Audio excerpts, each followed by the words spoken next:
Sobre o medo da rejeição, né? Muitas vezes a gente faz a rejeição algo muito fatal, algo que destrói completamente a nossa autoestima, a nossa segurança, né, na gente, nas nossas ideias. E algo muito interessante é que eu assisti um filme recentemente chamado Dave Fez um Labirinto, né? Dave Made a Maze. Um filme excelente e me fez pensar muito em como a gente fica preso nos labirintos que a gente cria dentro da nossa mente. Um desses labirintos é o medo da rejeição. A gente cria vários labirintos de forma muito criativa.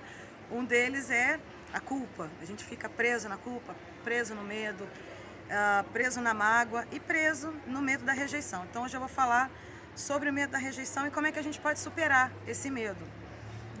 Uma das coisas que a gente pode fazer é não fazer a rejeição fatal. É não fazer com que ela determine que isso que você quer fazer, ou a sua ideia, ou quem é você, seja um fracasso. Uma rejeição não determina nada disso. Uma coisa que é muito importante você saber é que ninguém está rejeitando você. O que é rejeitado é a tua energia, a tua ideia, a sua estratégia de comunicar. Às vezes a mesma ideia, se você usa uma outra estratégia, ela é super bem aceita. Então, tenha em mente sempre que quem está sendo rejeitado nunca é você. É a forma como você está escolhendo comunicar e transmitir essa ideia é que está sendo rejeitada.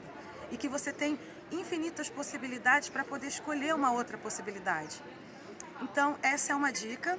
A outra dica é você fazer exercícios diários, assim como a gente faz academia para ficar musculoso, para ficar fitness, você pode diariamente buscar o contato com pessoas com quem você não conhece, numa fila de supermercado, numa fila de banco, né? Você puxar assunto sobre qualquer coisa e você vai ver que você é muito menos rejeitado do que você esperaria. Né? É muito interessante esse exercício e você pode, se você for muito ousado, você pode fazer atividades diárias, como por exemplo, pedir dinheiro emprestado para um desconhecido. Isso de cara pode parecer algo impossível de ser realizado, mas se você faz uma lista de coisas que você acha muito complicado fazer e aí você começa a botar em prática, isso no início vai ser muito doído, mas com o tempo você vai ver que a rejeição muitas vezes não acontece. E muitas vezes a pessoa ela te diz o não, mas ela te pergunta por que você quer isso, né? O que está te levando a querer isso? E a pessoa te dá uma abertura, mas o primeiro não dela já te fecha. Então, é uma outra ferramenta. Um outro exercício que você pode fazer é baixar suas barreiras. A gente muitas vezes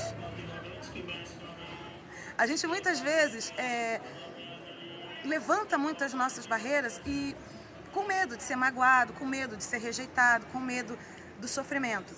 E nem sempre o outro vai ter a atitude que a gente está esperando, que é trazer um sofrimento para a gente. Então, uma outra coisa é, baixa suas barreiras quando você for se comunicar com o outro, principalmente se é alguma coisa muito importante para você. Que a gente tem o hábito de já entrar numa conversa muito séria, muito importante ou profunda, com as barreiras levantadas. Percebe se você entrar em permissão com o outro, se ele não vai ser mais acessível com você, porque você vai estar mais acessível para ele. E por último, e não menos importante, procura aceitar você mesmo, procura não se rejeitar, porque a gente, quando começa a ter medo da rejeição, é porque a gente já está se rejeitando antes de todo mundo. Então, para de passar por de ficar preso nesse labirinto e preso nessa ideia de que todo mundo vai te rejeitar a partir dessa ideia ou daquela atitude. E pensa que nem todo mundo tem a mesma construção mental que você. Tá bom? Essas são as minhas dicas, espero ter ajudado. Um grande abraço.